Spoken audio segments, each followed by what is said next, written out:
But anyway, you have this little conversation with yourself. And you think about the first 90 seconds. Oh God, I gotta go to Hofstra today. I gotta speak to this group. Gotta go into the city. I gotta do opening Anthony. This day's a train wreck. It's a shit show. Guaranteed bad day. I get to go on a national radio show. It's going to be an unbelievable opportunity. I got to get geared up. I got to think of good subject matters to talk about when I get on the air. I got to bring, I'm committed to going, and I'm passionate when you're on the radio show, but I want to bring energy. I'm going to go on that show. I'm going to make sure that I am on fire, because I want to keep coming back. I love working with those guys. So I don't want to leave 1 minute. I was on that show for 1 hour. There was not 1 minute out of the 1 hour that I was anything less than great as far as my energy level and wanting to bring more information, more confrontation, anything I could to make those guys crazy. So the first thing they say to me when I was getting ready to leave, when do you come back? Like, for an hour of free publicity, whatever you want. You know, we go promote Steiner for an hour on national radio. Great, let's do it. So, you know, again, the first 90 seconds, I'm going to get the opening Anthony thing right. I'm looking forward to getting together, going to Hofstra. I haven't been here in a while. Maybe a couple blocks from my store. Maybe afterwards I'm going to go pop over there. It's going to be a great day. It's great. You know, I'm going tomorrow morning, I'm going to Auburn, watch some NCAA games, watch some basketball. This is all great. So I got to get myself packed, I get myself ready, and I got a game plan for the day. Here's the thing.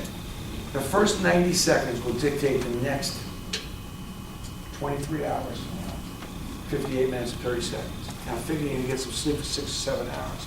You get off to a bad start. It's like a building that gets put up with a bad foundation. Every day is a building. And it's built on a 90-second foundation, but what you put in your head. Now, many a days I've gotten out of bed, before I even go to the bath, I'm like, oh, get back into bed, I have to have that redo on the 90-second, a do-over. Brooklyn had do-overs. We couldn't argue and cheat, we just do-overs. So, you have that 90-second conversation, you gotta make sure that in that 90 seconds, whether you have the test, whether you gotta go do something with your parents that you don't wanna do, whatever it is, you gotta make sure that you got a positive light on it. You gotta somehow put the positive challenge into those first 90 seconds. If not, think negative, and you will have a negative and a lousy day. Think positive, you're going to have a great day. And I think it's important. You don't realize how much control you have over as many days as you do. And you probably don't realize how it gets started in the first 90 seconds. So here's what I want you to do. Tomorrow morning, when you wake up in the morning, I want you to actually recognize those first 90 seconds. Not 120, not 60, 90. I want you to look at those first 90 seconds tomorrow morning you wake up. I want you to make sure you have a very serious conversation with yourself. And I want you to make sure you get the story straight, and I want to make sure it's a positive story. And then at the end of the day, after you got that positive story straight, you're going to realize you had a really good day. And then it's going to carry on. You're going to get into that discipline that every day you're going to get the story straight in 90 seconds, regardless of what's happening. Because I think we all know from a spiritual sense that anything that's happened to you, he's always believed something, a lesson learned, or always believed something better. Even if you're going through hell, or even if you're going through a tough time, that's how you get better. You know, show me somebody who's been successful, I'll show you somebody who's been through hell and back. And that's how you get better, and that's how you learn. You know, I felt bad. My daughter had like 3 tests today, and saw the texts going back and forth. I'm like, you know, it's the test today, it's a deadline for a client tomorrow. You know, it's some big deal that you're trying to get the day after that. And this is all the practice and the learning of dealing with some of those pressures and some of that, you know, some of those deadlines is what helps you get better. So, you know, every time you think you're going through it, the reality is this is really about the lesson you learn and about growing. And if you're not growing, then you're not going. Trust me. And, you know, in order to grow, you need to get into some adversity. You need to get into some fight. You need to have some balls. And sometimes it's not comfortable. I go to some places that are not comfortable sometimes. I'm not gonna lie. You know, I mean, there are days when I'm thinking I would die to win what I'm about to do. I'm actually almost on that cusp where I would risk my life to succeed and get this deal that I want done. It's insane. I don't know. You know, I mean, you know, it's just you get to that level of conviction and commitment and energy. You're willing everything you can. And there are times when it just doesn't work out. And you figure it out, you take a step back, especially when you get to a certain level and you got to be honest and you realize where you screwed up. Sometimes it's bad luck, sometimes you just didn't do the right stuff. You didn't go down the right road. And you know, I've gone into a lot of different relationships, you know, and then there's the luck element. So realize that, you know, not everything, because you really worked hard intelligently, you did everything you're supposed to do, doesn't mean it's all going to happen. but the ability to get back up, be thick-skinned, and go fight for the next situation could even be bigger and better. So it's not that easy out there, but it's a lot of fun when you can embrace the unknown. When you embrace the unknown with high level of energy, and you're ready to be a commitment person. 10 years old, made a commitment. Went up in that Kings Highway, and I wasn't coming home until I got the job. It's a statement. Small little thing, but $1.50 an hour job, but I got it. I wasn't coming home. I got that gig. And that's how I look at it when I go get a Jeremy Lin. I'm at the Garden, it's a Friday night. I wasn't really paying much attention to it. It's like another hype, another Madison Square Garden hype, something. I go to the Garden, I'm with my guy from JP Morgan Chase. I'm like, hold up a second here. We gotta stop talking. This is something's not normal here. And all of a sudden, Jeremy's going off on the Lakers. I call my people up. I'm like, back off. I got this. Do not make another call. I said, we got him in the store. We're doing all that. No, back off. I got this. Is way. And then all of a sudden, it's, I'm back on Kings Highway again. I'm like, I'm on the phone. And the magic words, I'm the first person to get Jeremy Lin deal done. People offer me millions of dollars. Millions, not a million, millions. My deal got done first. And I was only one of a few that got done. That's a whole other story. But at the end, I called his agent. If you remember that, you ever remember the Jeremy Lin thing? How crazy that was? So I called his agent. I said, listen, I'm not going to call you up and talk about a deal. Finally, I'm calling this guy probably about 50, 60, 70 times. So I got him on the phone.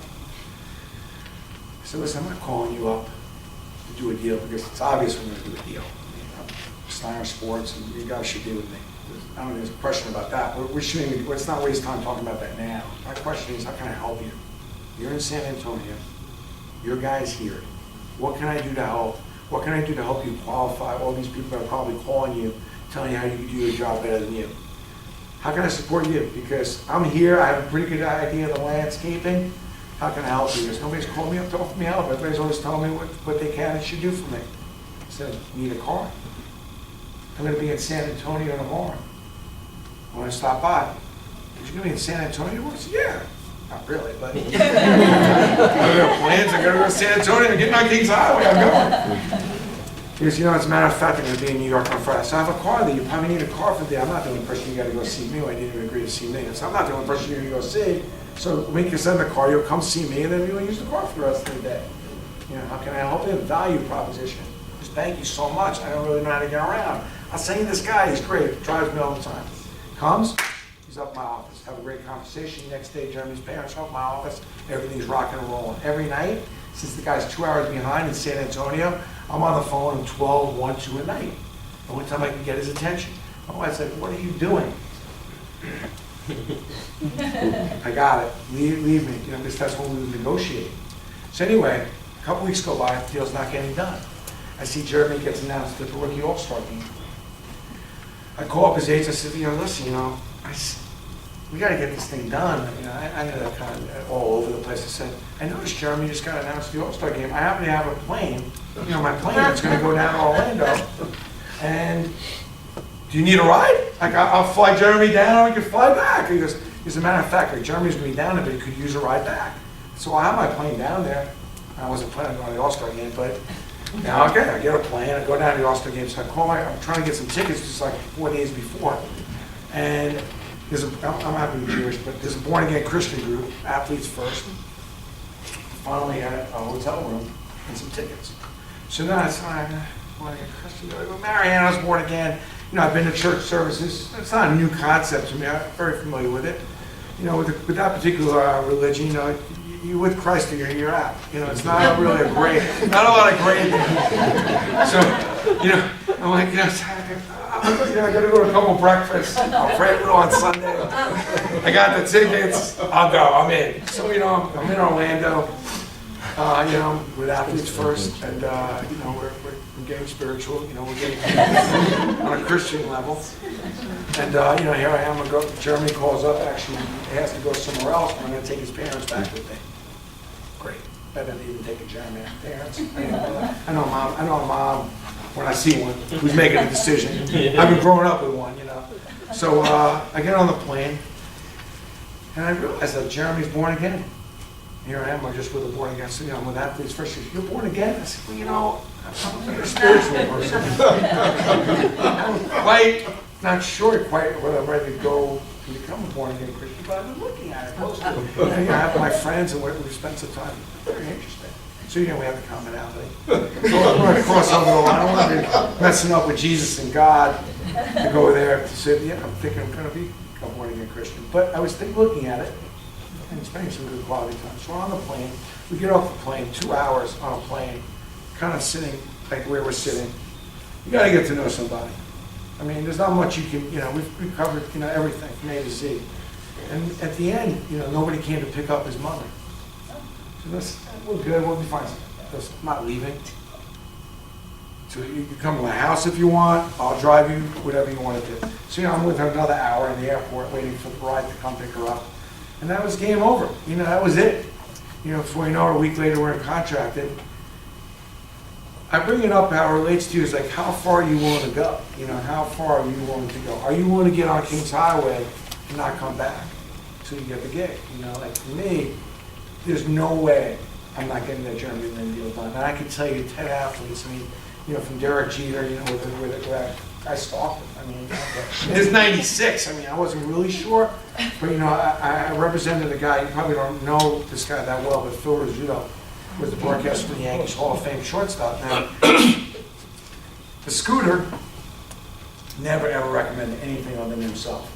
Not that he was a bad guy, but he would never say, "Brandon, you should do this, you should do that." He just got in the Hall of Fame and represented him. And he calls me up one night, we're watching the Yankee game together, which was, love that. You know, he's on, because if you don't watch the game with him, he'd hang out. "You're watching the game, Steiner, right?" "You know, I'm watching. You know, he said the only way, he didn't want to miss a game. Crazy fan, he goes, "You getting that guy Jeter, right?" I said, "Phil, this guy barely started. You want me to sign Derek Jeter?" He said, "You better get him. He's the best kid I've seen maybe ever." I'm like, "Seriously?" So I go to Jeter's charity event. I don't think I've ever told this story, but I go to Jeter's charity event, and I'm like, I gotta get this guy. So, you know, I'm following his dad around, trying to get the Derek around. I got my credit cards out. I'm buying everything that's not nailed down. Anything like, you know, donating money, whatever it is. And finally, I just remember the dad saying, "Listen, I've heard about you. And you seem like a very interesting young man, but we're not going to get a deal done tonight." He said to me, it's funny, he turned to me and said, "We're not going to get a deal done, but I promise you I'll come up and meet with you." You know, I kept on top of Dr. Jeter, great guy. Well, I really learned so much from Dr. Jeter in the 16 years I've been with Jeter now, later. And we got that deal done. And, you know, I just zoned in. A value proposition really wasn't about me. Derek didn't need me. Certainly sign autographs. He certainly could do that for a lot of people, along with the other stuff he does for me. But it was my tenacity really with his turn too. That was a hot button for Derek, and we got right on board with that early. Not only from a financial standpoint, but theoretically, you know, I'd done a lot of fundraising, I'd done a lot of charity work, and to help him with just different ideas, different things he could do, to make it easy for him to get his foundation going, to do my little piece, which was maybe the differentiator. That was my value proposition there.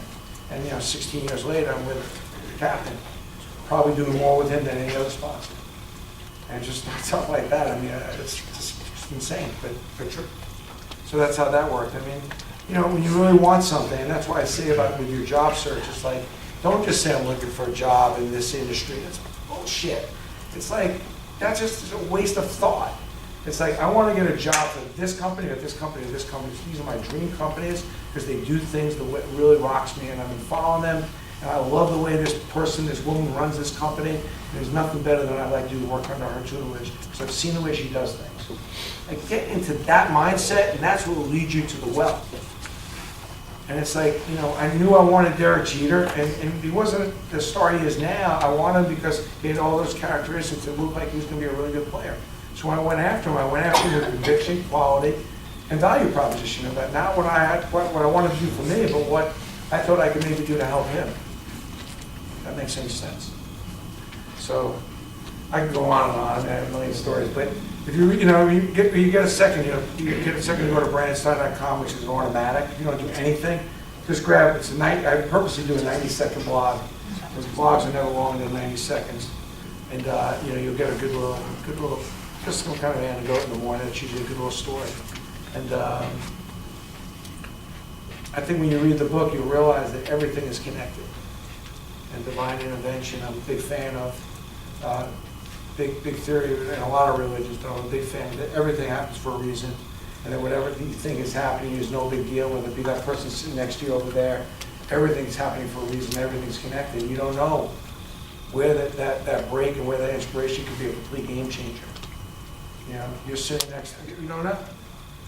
You don't know until, unless you're conscious and able to receive it.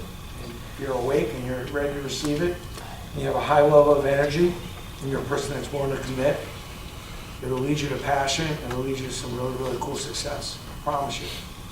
You can put that in the bank. So I figured we'd do a little Q&A. How am I doing on time? Good. Okay. And just so you know, what you got here is you come to my office any day.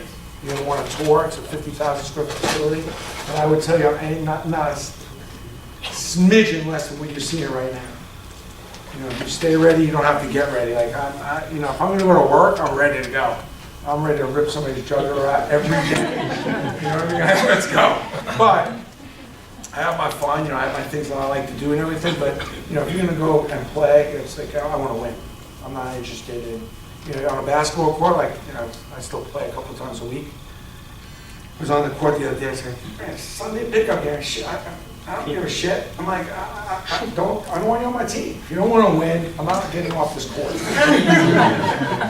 I'm not going to go hack somebody or hurt somebody, but I'm not looking to lose. Like, if you don't want to play the game hard, you don't want to, I'm going to go play with somebody else. And if people know, and I think it's either you one way or you're another. So, some questions. I probably answered everything. But it's been a pretty good journey so far. I just have a question. God talked about how you're devoted to your wife, and you're obviously a family man. Okay, but then you also talk about this passion and the flexibility, cancel the vacation. How do you balance? It's everything. Well, first of family, all, the work, the whole you balance it by giving up bowling night with the guys. You balance it by not going out and having a beer and a chicken wings. And you're on a very, very fine line. I happen to have an extraordinary wife who probably put up with a lot, but to a point. Oh yeah, the ice cream was a big. Jewelry at this point is a biggie. But, in all fairness, you run a fine line, and what's important is you got to remember why you're doing it all. So there are times when I go home and I say, I was supposed to go out for dinner with Derek Jeter tonight. I got invited to this other thing, but I'm not doing that because I'm going to be up. She's like that? Yeah, she knows. She's good. We should cancel that. You're right. and you have to have that kind of that relationship. Because it's not the quantity at the time. But when you're in, you got to be in. I've learned to leave the cell phone home on the weekends. I see a lot of you dating. See, and both of you sitting at a table texting each other. I want to be texting each other. But it's like if you're when you go home, leave your phone, in your pocket, leave it in your coat pocket. Like you go to see your parents, and maybe you're going home once every 3 months, and you're on your phone every 15 seconds. That's not really great. So if you're with your husband, your wife, and this is a big aha moment for me. But when I go out with my wife on Friday and Saturday night, or during the day, if I go on a quick trip with her, I don't take my phone with me because I know how I am. I know I'm going to be I know I'm going to go to the bathroom 8 times. And I'm not, so I just leave it home. Just so I can, focus in and make sure that I can zero in. So, balancing your time is key. I think for me, one of the big aha moments when I was building my company, I was with Roger Staubach, and he taught me this, because I wanted to open up a couple offices around the country. He's like, don't do it. It's an immediate way to break your family. Because you'll be on the road all the time. So I was very diligent about not getting on airplanes and staying overnight places, unless it was for a lot of money. You know what I mean? And that's why I built a lot of my core of my business here in New York, and really trying to avoid the overnights and on the travel. That's really that'll break it. That'll break a family up. That'll break a marriage up. you know, your kids go to sleep at night and they're going to be there in the morning. So, you know, there's a 5-6 year plan. I'm not really happy. 5 or 6 year. There's a great blog I did right in July. Just talked about I wish I was home for dinner more. And I was just like, you know, my family used to place bets what time I was going to come home. So I always lost track. You know, I wake up like, oh my God, it's 9 o'clock at night. I told my family I was going to be home for dinner. Seriously. This is insane. So I come home and then my family just would laugh. Again, you aren't going to make it. Like, and you know, that's just weak. So, you know, I had about a 5 year window where I don't really remember much. And I resent that, you know, it did come at a low price. Like, I'm not proud of that. You know, where there's a 5-6 year window where I don't know, my kid could have been on fire. I probably would have walked by him. You know, that kind of stuff. So, like, you know, you got to be careful, but because you get convicted, you do get. But for me, I always, those 90 seconds, one of the things I've learned, especially in the last 10, 15 years, is that 90 seconds is like, where's my wife today? Because, you know, I go a whole day and, like, you know, my wife got a mammogram, you know, the house is on fire, like, you know, I'm like, oblivious. I'm just trying to make money and do my thing. So, like, you know, I know where my wife is during that. I know where my kids are. I know my kid has a test today. Where, you know, so, like, and when you get that in the first 90 seconds, what's important to you, then during the course of the day, when I'll call my wife, I have the mammogram done. And by the way, I'll text my daughter, how'd your test go? Because I'm thinking about that in the 90 seconds. That's why the 90 seconds is so important. Because if not, you're going through your whole day. Yeah, doing your stuff you're supposed to do. But are you doing it, remember you're doing it for the people that are most important to you. You don't want to forget them. So when you recognize that in the first 90 seconds, as the day unravels, there are some times when you got to know that something dramatic is happening with the people that matter the most. And how nice is it when somebody's checking in, one of your friends or your family, they check in with you and say, hey, I know you're going to see the doctor, or I know you're going to go to the dentist, I know you had that big test, or I know you had that big presentation. It's nice when people check in, and that's what the connection is all about. And that's what the first 90 seconds is all about. Yeah, something? You talked about working hard and working intelligently. Can you just expand upon what your definition is of working intelligently? Well, you know, my grandmother had a line, and it's one of my favorites. If you use your head, you don't have to use your feet. And it's just unbelievable. Like, I think what's important, you know, ever have a to-do list here? Honestly, don't lie. Yeah. Who has a not to-do list? And I think it's just important to have a not to-do list. So no is, see, yes is easy, no is hard. As you grow older, you realize no is critical. No, I look in the mirror. No, practice. No. So, you know, no is so important. And the not to-do list, the things that you're not supposed to do, you don't want to do, is really what helps you get your to-do list done and get your priorities straight. So when you talk about working intelligently, like, what I do is I'm constantly looking at my calendar. Constantly, you know, there's all kinds of people coming at me, especially with the outlook. They can put something on my calendar, like, oh, this person get my calendar. And then, you know, but at the end, I'm looking at my calendar. I'm always trying to figure out, you know, am I efficient? You know, like if I'm coming out of here, should I go to my Steiner store? And then there's another friend of mine who works for US Network that has a diner. So if I'm going to come all the way out here, let me go knock all those 3 things and do something else around. So I'm constantly trying to be efficient and be intelligent, because at the end of the day, what's it really all about?